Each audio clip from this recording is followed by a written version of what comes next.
Hi, everyone. Welcome to Flip Side of Therapy, the podcast where I help to bring people to awareness, alignment, and helping to understand the other side of life. And just, as a counselor for 20 years, I felt it was necessary to kind of get my message out there. And today I'm really excited to have on my podcast my Uncle John.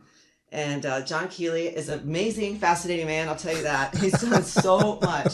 I mean, it's amazing. You've always been there for our family as a doctor, as a medical doctor. As when we were young, we'd always call you and just, what's going on? Help us, and it's just a fascinating, always just kind and loving person. And I'm so grateful to have you on today. Oh, I'm delighted to be here. Good. Yeah. So I want to tell you a little bit about my uncle. He's born in Ireland. He's got many facets to himself. It's remarkable. He went to seminary school. He was a Catholic priest. He's also, he went to New York City or New York, Staten Island. New York City. Yeah. You studied music, and then went off to Korea. There's a lot here that I want to unpack because you're a fascinating man. But also, he's a medical doctor. You were always in the ER, right? I worked for 35 years in the emergency room. Yeah. Gosh, yeah. Fascinating. And also, you've also been taught in the studies of Zen, or you've followed. I'm fascinated to hear about that too.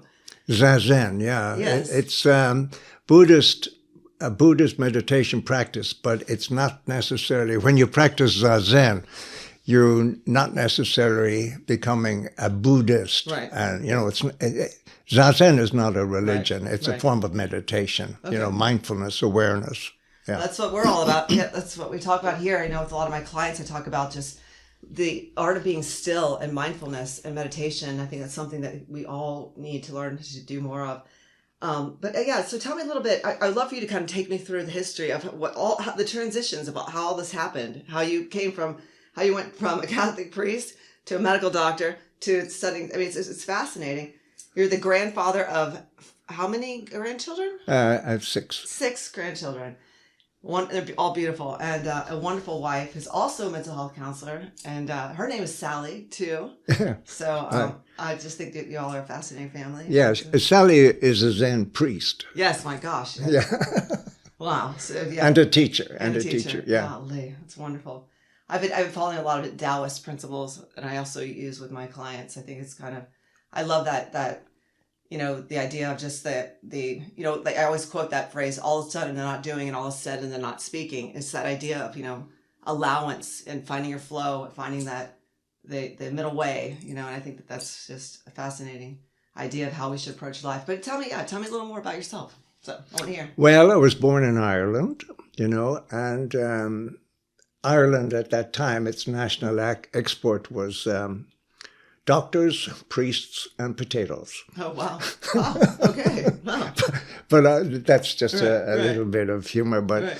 But then, of course, the Celtic Tiger happened, and, of course, Ireland was transformed, and it's now the 3rd largest economy in Europe. But that's neither here nor there. Right. But I went into the seminary, and I was ordained back in 1966. And then I was sent to New York to study music, and I got my degree there. And then I was sent to Korea, but I didn't last too long because for some reason, a light bulb went off in my head, and I decided, no, this is not for me. Right. So I came back to the United States. I was an alien, one of these immigrants. I had a green card, and then I was working in a hospital. My first job was scrubbing toilets. And then I graduated to becoming a waiter. Wow. And then when I was in the restaurant, I spotted my wife. Oh, wow. Tell me that story. And that was history. That's 51 years ago, and we've been together since. Wow. So then I said to Sally, I want to go to medical school. So she said, go for it. Wow. And she's very courageous. Yes, she is. Yeah. And so I spent 4 years in the Philippines with Sally, who never came home. For 4 years, and then I came back and I did my residency program. Oh, so you went to the Philippines, and she stayed? No, she came. She went to the Philippines with me, okay. And we were there for 4 years, and then I came back and I did an emergency medicine residency down at Johns Hopkins, down in Baltimore, and then I came back. But at the same time, it was interesting. When I was in the Philippines, I met this extraordinary woman, Sister Elaine McInnes, and She had spent 10 years in Japan, and she studied with a man called Yamada Roshi, and he was a very, very famous Zen master. Okay. So I studied with him. He used to come to the Philippines, and then I came back, and I asked Sister Elaine, where should I go? Because I wanted to go to San Francisco, but Sally wanted to go to New York. And I said, Sally, you've been so good. You've followed me all over the world. I'll go wherever you want me to go. So we ended up in New York. And that's when I practiced emergency medicine and also studied with a guy called Bernie Glassman, who was the first Zen master really to bring social activity into Zen practice. Basically his principle was, why would you spend your life sitting on a cushion meditating your navel? Right. You know, you're connected with everything. Yeah. The poor, the hungry, the rich, the powerful, you know, there's no distinction. Right. And he started the first major social activity in Yonkers in New York, which was a terrible place at that time. Right. There was tremendous discrimination. And he started the Zen, New York Zen. What he used to do is he started a bakery. It was very interesting. Oh. He started this bakery in Yonkers, and it rapidly became very successful. In fact, they were selling their stuff at the Russian Tea Room in New York, and he had an open hiring policy. Okay. Sing Sing Prison, New York, was on the road, further up from Yonkers, and it wasn't unusual for people to come in and say, I need a job. Right. Bernie would say, okay. Wow. And they would work, and Bernie there was no hiring policies in the sense that I'll investigate your background. Right. Well, there wasn't too much to investigate if you knew this guy came from Sing Sing Prison, you know. So the workers there, they were the monitors. If you didn't do your job, you didn't survive.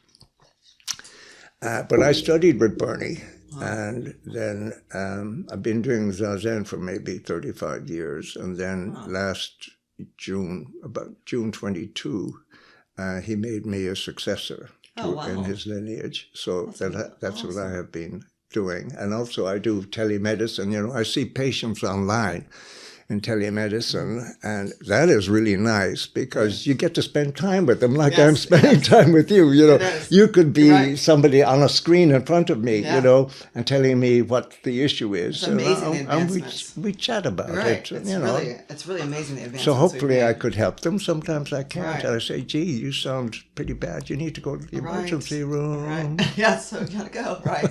Wow. So tell me more. So Zazen, tell me more about that. So it's a type of Zen practice, or is it what the Zazen? What is that specifically? Is it?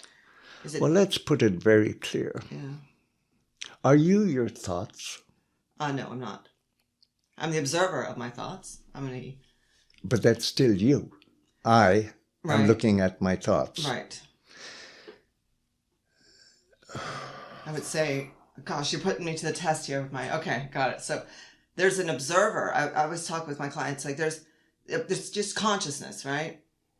And so from that pure consciousness is the awareness that there's this this being in a physical body, in a physical plane. Yeah. And the higher the higher observer or the awareness doesn't try to put labels or distinction on this is my hand or this is my body or this is, it's just pure awareness. You're aware of it. But yeah. Let's look at the universe. Mm-hmm.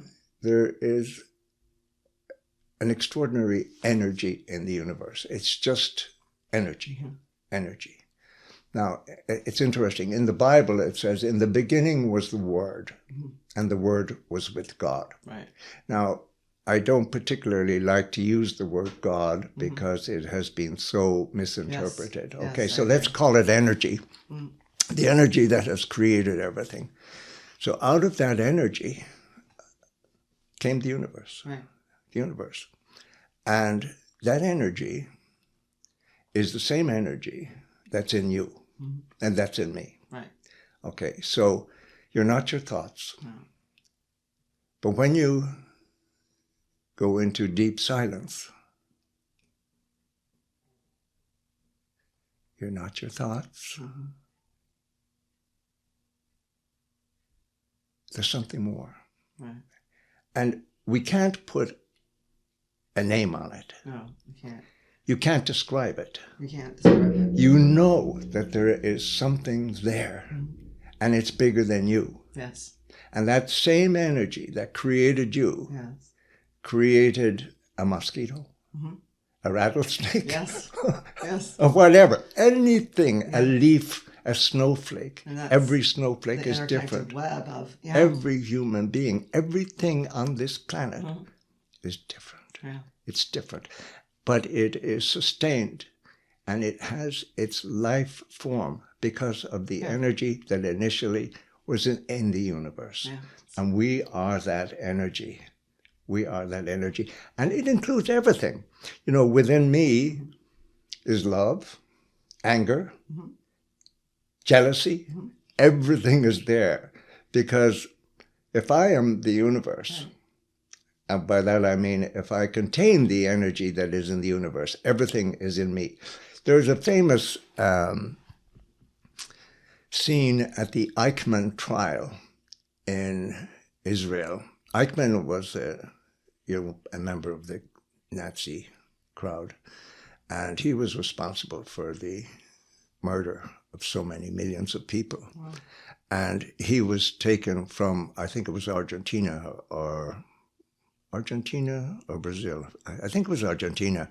And he was brought back to Jerusalem. And at the trial, Eichmann was confronted by a survivor of, I think it was Auschwitz concentration camp. And in the middle of his testimony, he broke down. He just went crazy, right. The witness. And later, when the trial resumed, it was finished and Eichmann was convicted, but he was asked, what happened to you? He said, I realized I also am Eichmann. Wow. That same yep. energy was in him, Yep. And hopefully all of us are blessed with a sense of the goodness of yes. life. And the relationships that we have, how they're so important. And there is a famous letter, you might actually look at it on the internet, mm. Eichmann's letter to his daughter. Wow. And interesting. You can Google it. Right. You can Google it. It's beautiful reading. It's wow. beautiful reading. Now, whether he actually wrote the letter or not, right. doesn't really matter, right. The thoughts that are in that letter wow. are absolutely profound and beautiful. Yeah, Einstein left a beautiful letter to his daughter, too.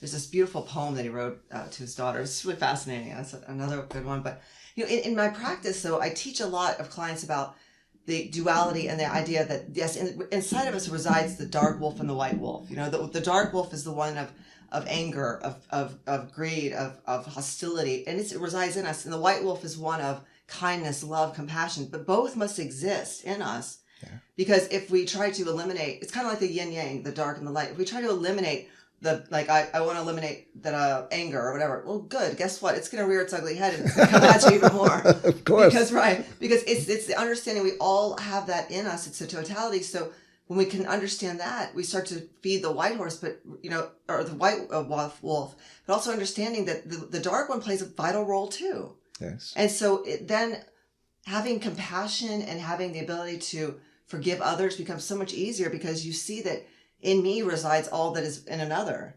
And then it's harder to not forgive. You find it like, as I've been on this journey, anytime I have to forgive someone, it's just an expectation I had. That's all it was.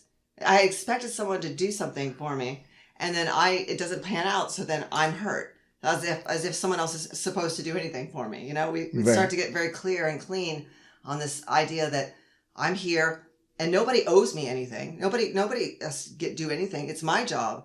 But, we make these assumptions and we have all of these, our programming and our conditioning and everything, which leads us to, developing a lot of these masks that we wear, like the victim, the placater, the caretaker. And we become so identified with them that we lose the sense of who I am, who am I? Am I the observer of those? And then if I'm not, if I can observe that, is that observable? That's a great approach, to life. Yeah. You can observe yourself. You can be so much aware of it. Yeah. Oftentimes, I ask people, or I say, try to avoid living your life to fulfill the expectations of others. Absolutely. It is your life, unique, beautiful. And in fact, the punchline I have is, well, is anybody going to share your casket? Right, exactly. You came in this world alone and we're going out alone. Yeah, it's so true. It's your life, a beautiful life. It is. And it's a grace, it's a blessing, it's wonderful. And just to even spend 5 minutes, even 1 minute a day, just breathing in and breathing out. It's very hard to do it. Very hard. I mean, try to, stay really quiet. Okay, let's have you take us through and breathe in and breathe out. And as you breathe in, think 1. Breathe out. 1. And breathe in. 2. And out. 2.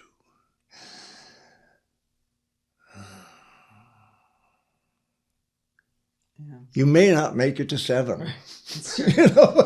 Because your monkey mind just wants to just go all over the place. And that's the thing. Yeah. That's what your mind does. Yes. That's what it's for. Right. Because the mind, I tell my clients, I said the brain, it doesn't even know if it's awake or asleep. And there's this idea, it's always looking out it's this tracking for danger. It's all it wants to do is keep you alive. So it's kind of catastrophizing, awfulizing, looking into the future. It doesn't like the idea of not knowing. But that's all there really is. So to be in the now and to learn to be still, all of a sudden your mind, I remember when I first started meditating, I would go, I'd focus on like a flower or some sort of image in my mind. And the next thing I know, I'd be like, did I make lunch for my daughter? I'd be like, oh my gosh, I'd bring it back. And the next thing I know, it was like, wait, what client do I have today, this afternoon? And I realized, oh my gosh, it's scary because it was like a spider. It would just go out in all different directions. Absolutely. And it almost freaked me out a little bit at the beginning because it was so jumbled that it kind of made you want to stop going to the next level of meditating because you feel like I couldn't even get 20 seconds, And so the more I practiced it, I actually hired a stillness coach. I was like, a stillness coach. Yes, there's such a thing. Okay, yeah. But I remember we would start each session with, just the 5 senses, like what do you see, what do you smell, what do you taste in your mouth, and just still, becoming still, because I know that my energy can run really, really high, and it's so important for me to find those points in the day where I can just be without noise, without distraction, without the mind, and just it's better than any power nap I've had. Or in between clients, being able to just kind of reset, even if it's like go into the grass with your feet and just get grounded for a second, get connected with the earth. Just feels, and then it's just a kind of a reset. But I think it's very hard for me to get my clients to do meditation. I remember when it was suggested to me, I was like, there's no way I'm going to do it. No, the solution, it's called practice. Yes. I have been trying to play George Gershwin's Rhapsody in Blue on the piano since 1962. Right. And I can play it so that, people say, it's great. Right. But then I stop. Right. And the reason is I have not been practicing. Yeah. So meditation, zazen, if you want to call it that, or mindfulness, is practice. Yeah. You have to do it every day. Yeah. Unless you do that, there's no. Yeah. A basketball player at 14, are they like Michael Jackson able to do what they do? No. Right. But Michael Jackson is Michael Jackson precisely because it was a religion. He practiced. Right. Yeah, it's the discipline of it, just being disciplined, doing the work. Yeah, doing the work. Do you suggest that there's the best time for meditation? I often think our frequency is the highest when we're in the morning. We roll out of bed before we get to our to-do list or our task or figuring out what do we have to do, to try to kind of set an intention and find some clarity and just kind of be still. I think maybe 2 points in the day, maybe morning or evening, but I find it kind of helps you before that monkey mind wants to race into that, oh my gosh, what do I have to do? What's my task list? It kind of can get very, very, amped up. I don't know if there's a... You can get very distracted. Very distracted, yes. And you can fall into fear. I call it false evidence appearing real. A lot of that, oh my gosh, is this going to happen? Is this going to work? And it's like, oh, you don't know anything. Why do we always assume everything, the worst case scenario? Do we ever assume that things will work out? The universe has our best interest at heart, and it's never... Always. Yeah. Everything is perfect as it is. Everything's perfectly, yes, divinely. But your question is a very good one. What is the best time? And that's very individual. Yeah. So, but, practitioners have found that sometimes, in the morning it works well, right, or in the evening it works well. But I like to think of when I go to meditate, I have a cushion, I light a candle, I stand outside the room where I'm going, where the place is, right, and I say to myself, I'm going into a very sacred place. Yeah. And it's sacred because when you go into a place of meditation, it's a place where for thousands of years, practitioners, mystics, people have gone in, and in that moment, when you go there, you're going into a sacred place where time doesn't exist. It's time is a creation. Right, time is, it's the measure of motion. Right. It's like, it's a man-made concept. We had to derive time so that two people knew how to meet, where to meet. There's no time. There's just now. There's just the now. There's now. So you're going in and you don't have to bow or anything like that. Right. Whatever works for you, and then you get into a position and you breathe in and out.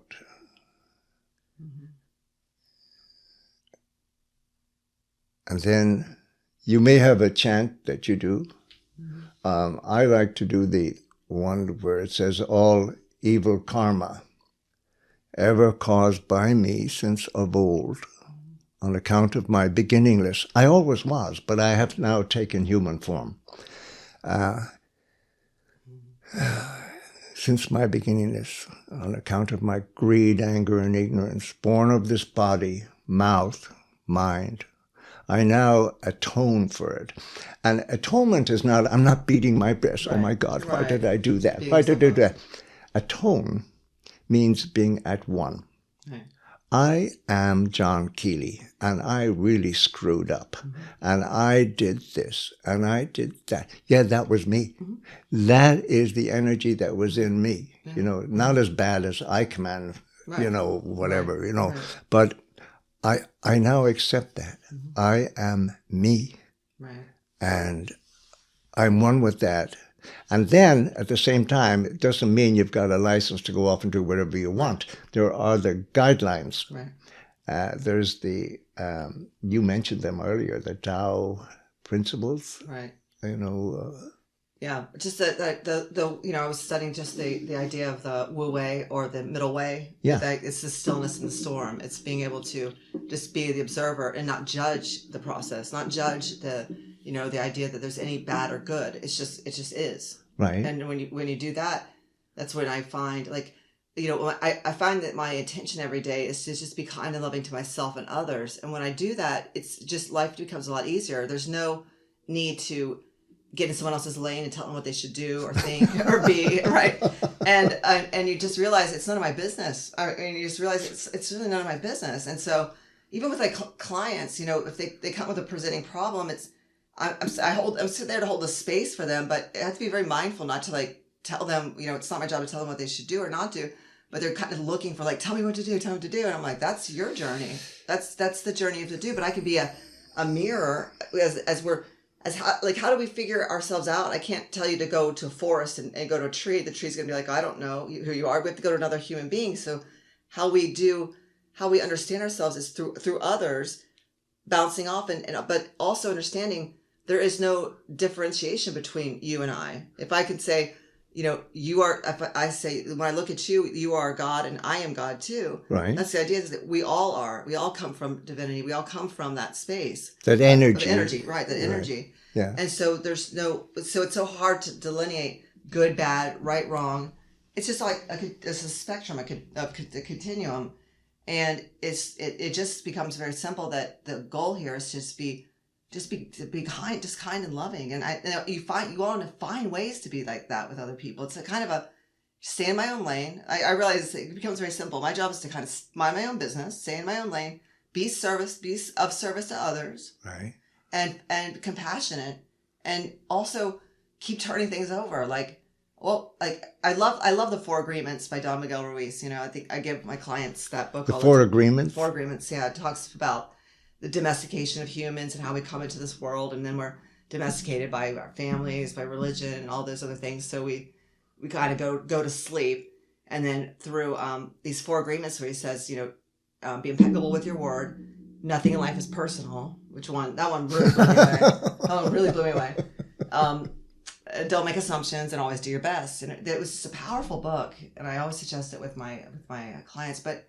And the one that said nothing in life is personal, it says no one's ever doing anything to you. It's this perception.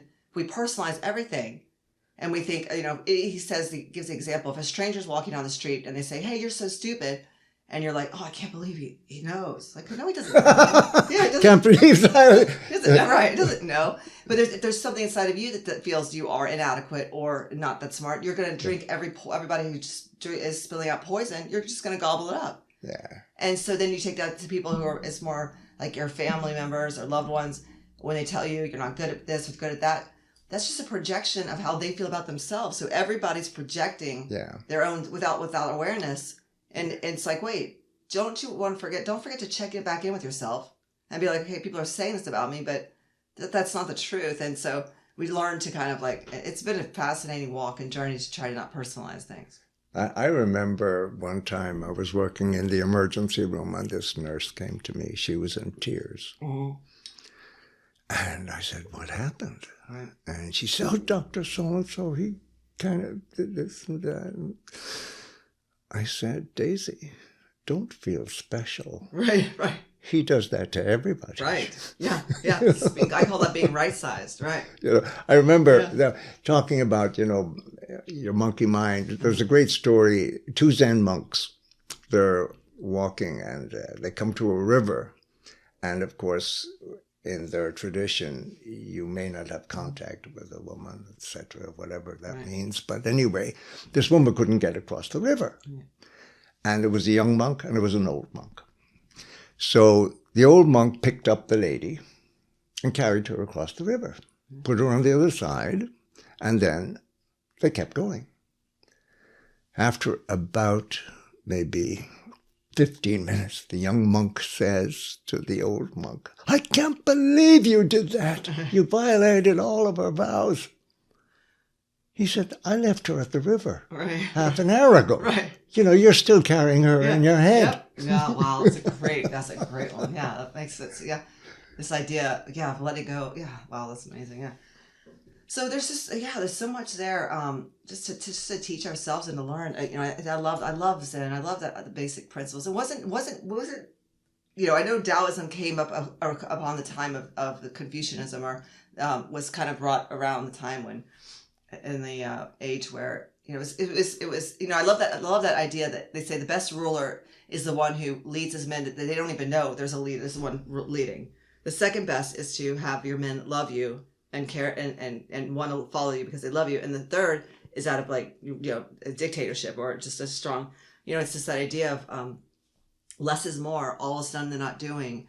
When we surrender and release to this, and we literally, when we get out of our own way, pretty much is what it's saying, we'll realize that the universe just carries you into your flow, or there's a rhythm to all this thing. Mm-hmm. And whereas the fear is not so crippling after that, It's just a great great way of just turning. I'd say turning it over every day, turning it over. People say, "Go and hand it over to God." That's fine. Turning it over. And I always say to my clients, I'm like, "Has the universe taken you to the edge and dropped you off yet?" You know, we're just sitting here like, oh, "This is gonna happen. This is gonna happen." I was like, "Nope, it hasn't yet." So why don't you have a little faith that things might work out, because they always do. I always believe that the universe will match you, and when it may not be in our time, but you know, it's not as scary as we think always. You know, if we can understand that there is a force or an energy out there that wants the best for us, that wants to, if we can align with that, tap into that, and be very clear with the discipline practice of understanding, you know, learning to know yourself, or doing that deeper work of shedding all that programming, all those layers of, you know, I am a mom, I am a therapist. That's not who you are. That's who you are. Those are just your titles. So I could ask someone, you know, who are you? And they have no idea. They're like, I am. They just identify all they tell me all of their identifiers, but it's like, no, that's not. That's your programming and conditioning. Yeah, you know, I often think of the Bible, the scriptures. There's some wonderful, wonderful stories, and if you take them literally, you take them literally. Yeah. Mm-hmm. But if you take the message in them, it's extraordinary. Like, there was a time when Jesus said, "Before Abraham was, I am." Mm-hmm. And at another time he said, "I am who am." And of course this horrified everybody, because he was saying he was something other than what he was. Right. And he really proclaimed what we said earlier on in the broadcast. You are the energy that created life. Right. And it is your life. Mm-hmm. It's nobody else's life. Right. And there's a wonderful, wonderful book. I'm reading it now for maybe my third time. Right. It's called Appreciate Your Life. Oh. And it's by Maizumi Roshi. Okay. And he was one of the descendants, successors of the various teacher lines that go back to Dogen Zenji, who lived 1600 to 1652. And his teachings are fantastic. But this book really zeroes in on basically what you have been talking about in terms of it's you, it's, you know, and your job, what you do with these broadcasts is you're a mirror, and you reflect back to people who are listening to you. You're reflecting back who they are, and you're providing them with opportunities to kind of steer that ship, you know. Kind of lift the cover, or lift the, you know, kind of just see what's under it, right? Yeah. The curtain, go behind it and just... Oh, it's so great to talk to you, Sally. Yeah, it's so great to talk to you. We haven't ever had this conversation. I know, it's wonderful. Ever. I know, it's wonderful. I love it. I don't know. It's been a bit taboo in my family sometimes to talk about it, but I'll tell you, it's really nice to I love, you know, you and Aunt Sally have always been just like such free spirits in my, you know, just very, I love it. And just to be able to talk about it, I don't know if I identify with any one, you know, sector thing, but I do believe in the life force, or the energy of, and study. You can pull something from every religion, everything, you can pull something from it. But they all lead to the same place. They all end if you up go the same. Deeper, they're all saying the same thing. Yep. Yeah. The same thing. You are beautiful. You are sacred. You are complete. You are unique. You are complete. Yeah. And the purpose of any form of reflection, whether it's mindfulness, whether it's meditation, whatever you want to call it, you're going to come to a point where... You know, and you can't put it into words. No, you can't. You can't. It's an overwhelming feeling of just serenity and just peace, of just this knowing, like, oh my, it's a breathtaking almost. Well, you're connected with everything, and that's what they call. I think the word is kensho. Kensho. It's a sudden realization, and it could be just seconds. Right. It could be a little longer.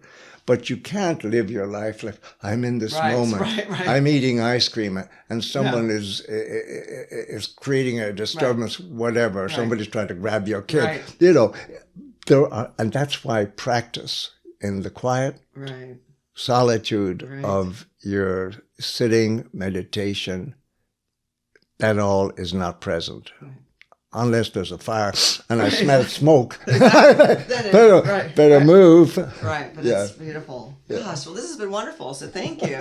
And I think we'll put in the description of the books, and we'll put them in the description down on the podcast so we can have access to those. Yeah. That's wonderful. But no, I really appreciate you. Yeah, and there's one other thing. Yeah. There is a website called A-Libris. Okay. A-L-I-B-R-I-S.